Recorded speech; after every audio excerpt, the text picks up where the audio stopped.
Hi, everyone. Welcome to the Hunt Club podcast. Today, we have a product briefing with three of the members of the PMM team, Lucie, me, and Tiff. Lucie and Tiff, you guys just say hello to the audience right now. Hey, everyone. Yeah. So today we're going to be talking about insider threats specifically from a product angle and how Vectra stops insider threats. And the reason why this came up was because I was doing some like just statistical digging around and I pulled up there's some statistics that came up. So, like, most notably, that 83% of organizations reported inside threats just last year. That's a huge amount.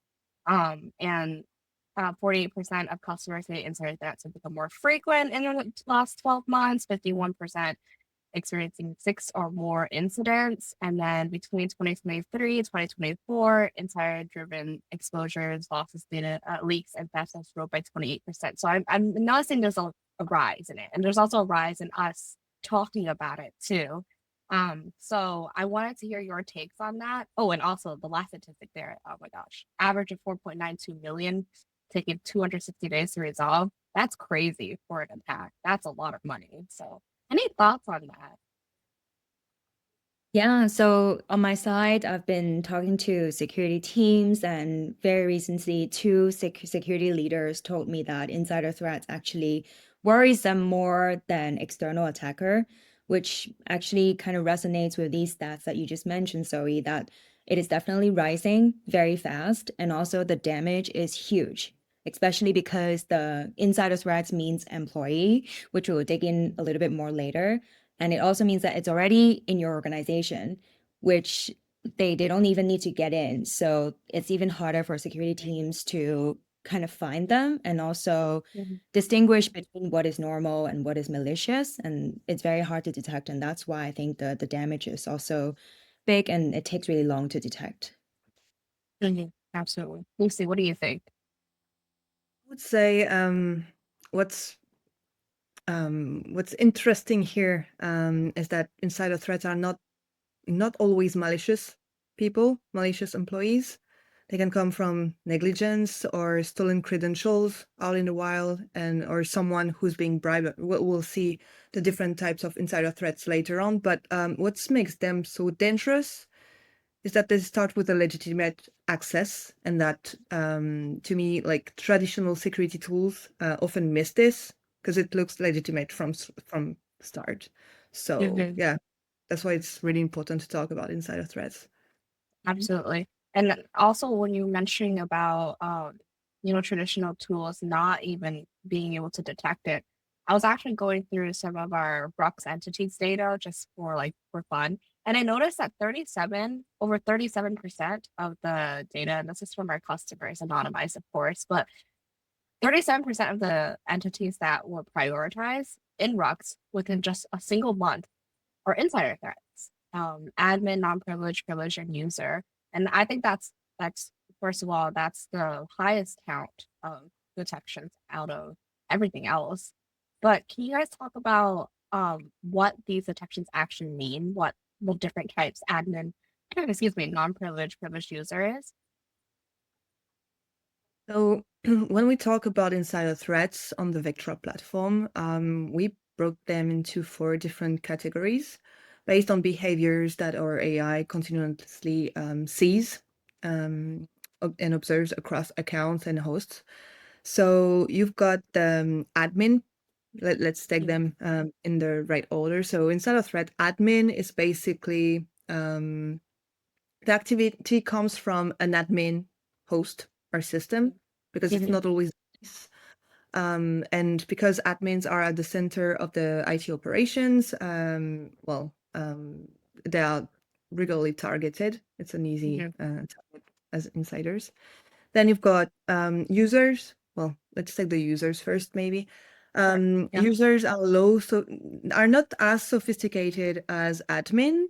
They might be like regular people, if I may say, but they are not less dangerous.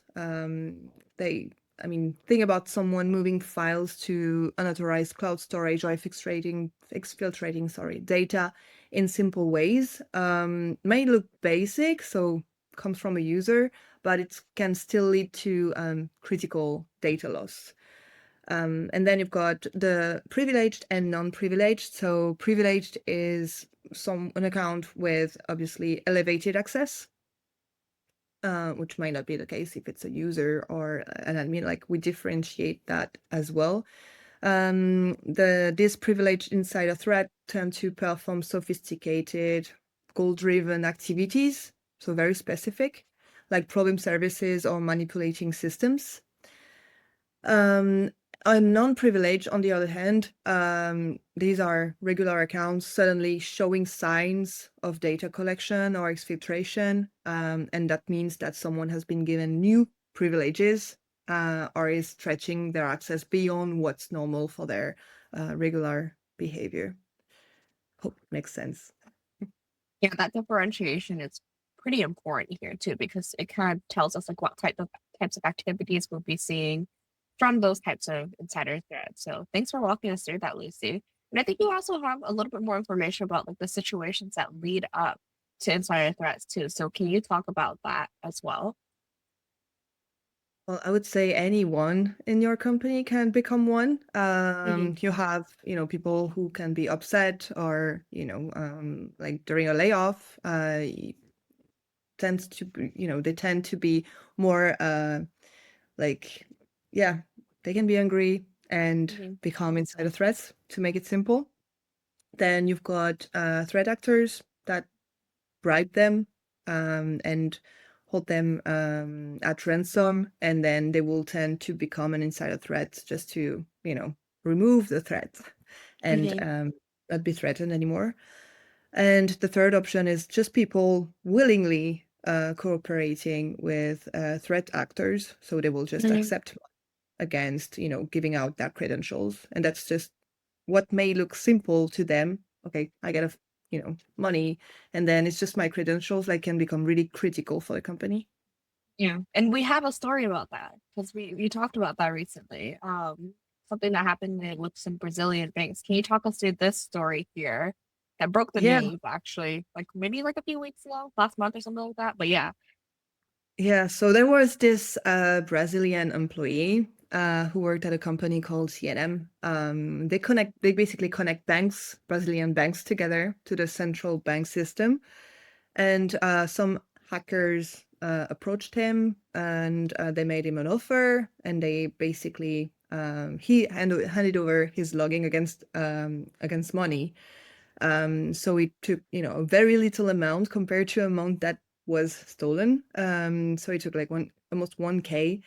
And with those credentials, the hackers ended up stealing $140 million dollars to the bank, and they paid him more to make sure so he can run commands in the system, and they make sure that they can come and go, like establish persistence. But basically, it took a few dollars compared to the amount that was stolen, and just to give out that, just to help a little. And then, yeah, it like they managed to really rob like a couple of banks thanks to that insider threat employee.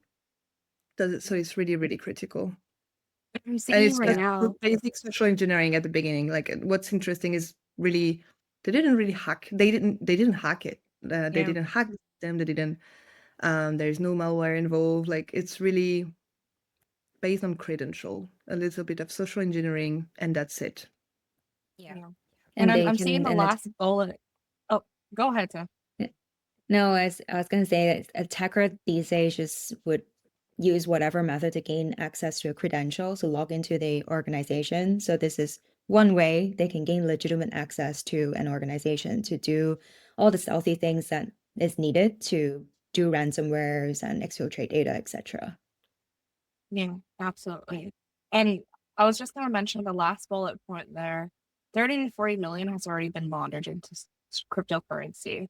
Um, that's a huge amount, and that's only a portion of what's being stolen. Hopefully that the banks were able to retrieve back like whatever that is left over, but that is still an incredible amount of money for an employee that sold their credentials for $900. That's insane.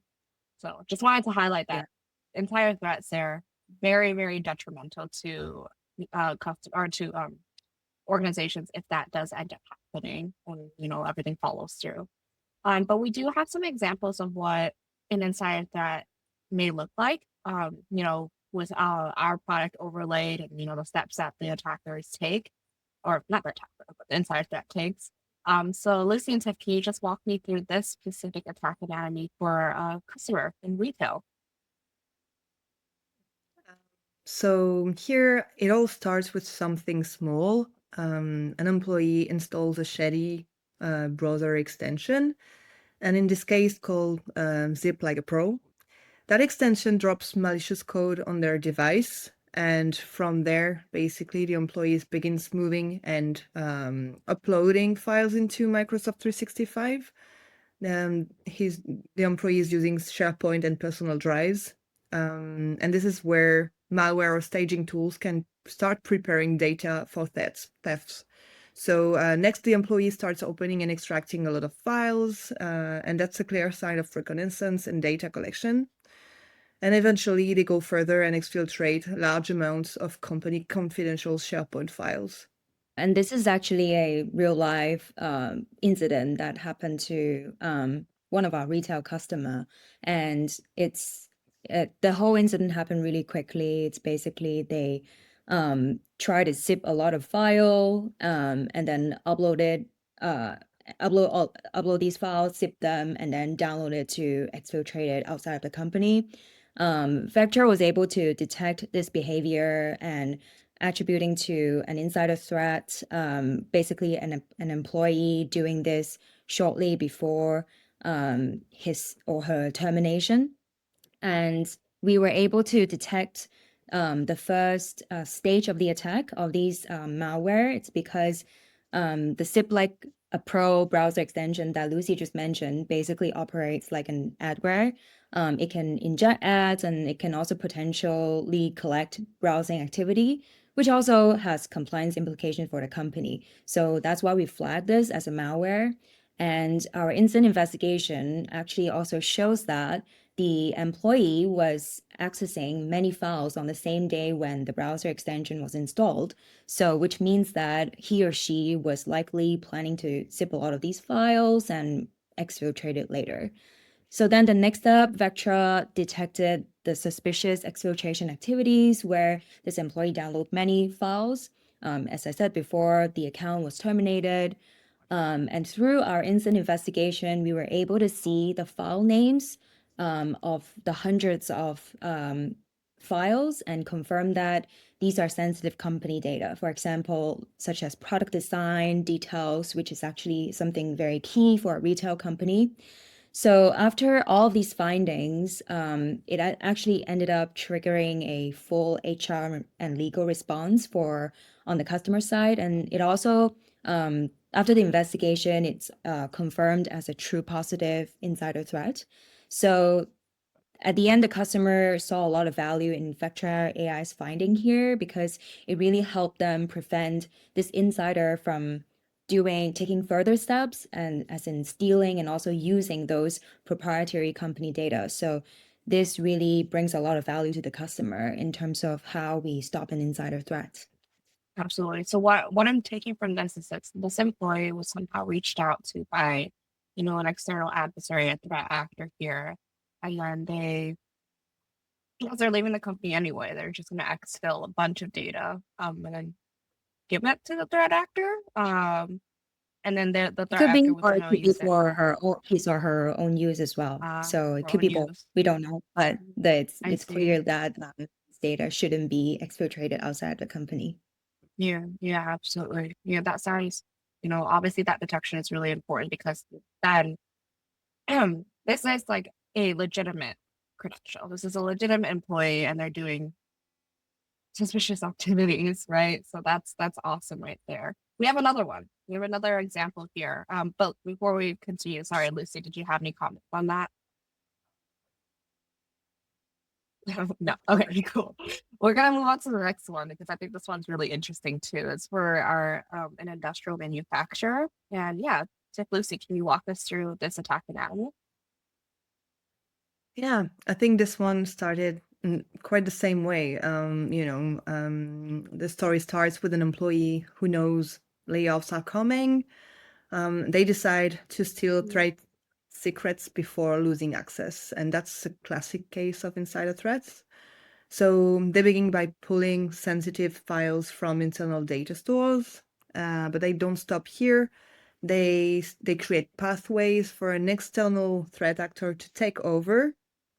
That's really classic. For example, they are setting up a backdoor access to exchange through email forwarding, which we tend to see a lot. And then they use tools like Copilot for Microsoft 365. That makes really things easier for them to discover even more sensitive data and stage it for theft. The employee then downloads data from SharePoint, but more importantly, they enable the external actor to keep pulling information out of the environment. So even after the employee's account is disabled, we see attempts to continue accessing data because the threat actor is still able to do so. So yeah, still leveraging what the insiders set up for them. Yeah, so I And think in this incident, we clearly see the potential impact of the malicious use of Gen AI by an attacker, and in this case, an insider and an employee. They have legitimate access to the Copilot for M365 tool, which is supposed to help them for their productivity. But then in this case, this insider can use it to gain access to sensitive information much quicker from SharePoint and from M365, which is something that security teams do need to monitor and detect. And so in this incident, Vectra AI was able to see the AD privilege being triggered in the initial stage. And we can also see data being gathered internally on the network side. And then as the insider moved to the cloud, we were able to correlate this AD activity with M365, where this insider was forwarding email and setting up new mailbox rules, etc. And then even when they're using Gen AI to expedite their search for sensitive data, we can also correlate the same account doing these kind of activity. As well as when they started downloading data and then doing more things to hide their trail, such as disabling Entra ID logging. So because Vectra AI was able to flag all of these activities to the customer, they can actually further investigate the incident and then pursue legal actions if they need to, and most importantly, prevent data from leaking outside of the organization, especially after the employee left the organization, where Lucie mentioned that someone externally can still access the organization data because of these backdoor accounts that's being set up. So I think for these two incidents, I think my takeaway is that it's very important for security teams to monitor insider activities. And I know that a lot of security teams has mature insider risk program, but based on our research, we know that a lot of these components still has gaps. For example, as Lucy mentioned, a lot of the preventative tools will not see these kind of activities. For example, like DLP, where they can definitely block and flag certain data transfer. But if someone has legitimate access to the account and they're downloading things that they have access to, then DLP will actually flag it as they would see it as a normal business activities. And in the first example, in the retail customer example, once the files are zipped, sometimes these will also bypass the DLP tools. So it's important to have more control on that. And same with EDR and SIEM as well. EDR, excellent at spotting malware and endpoint exploit, but it's really blind to account misuse in the cloud environment, especially where a lot of the insider incidents actually happen, as you can see from these two examples.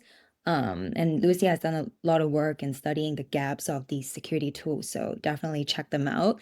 But my point here is that Vectra AI would be very helpful to be in your insider risk program. with our behavioral AI detection and our ability to correlate different signals across multiple domains in the model network can really help security teams to stop insider threats before any damage can be done.